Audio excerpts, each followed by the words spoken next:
Thales of Miletus was a Greek mathematician, astronomer, statesman, and Socratic philosopher from Miletus. He was one of the 7 sages of Greece. He is also otherwise recognized as the first individual known to have entertained and engaged in scientific philosophy.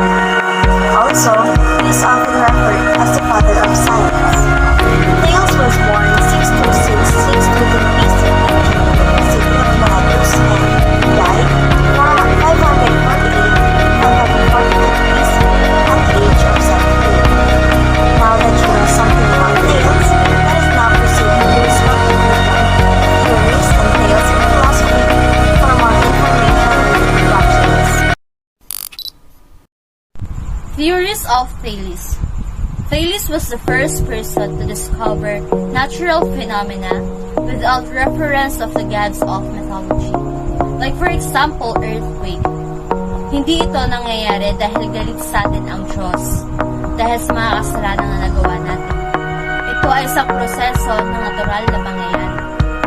Thales believed that water was the origin of all things. He observed that water was moist. Life needed water for the nourishment, and many things live near water. For humans like us, we need water to drink. And the fact that our bodies are largely composed of water, in Aristotle's lines in metaphysics, indicate his understanding that Thales believed that because water was a permanent entity, the earth floats on water. The earth must be a lighter substance, and the floating islands do exist. Thales was the founder of the philosophy that all of nature had developed from one source.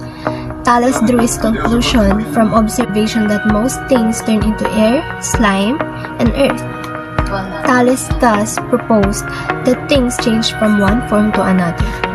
Thales observed that water is important in everyday life. Most things were moist. Life needed water for nourishment, and many things lived near water. Thales believed that water was the origin of all things in nature.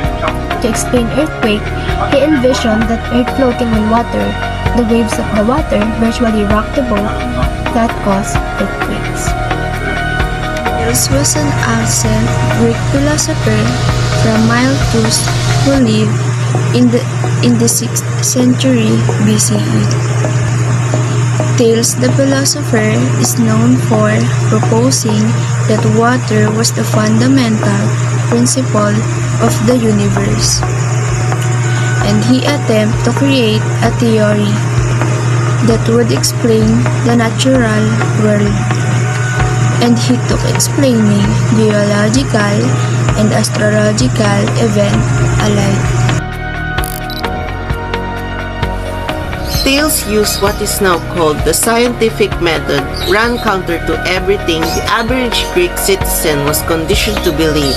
One of Thales' most famous philosophies was his belief that everything comes from water.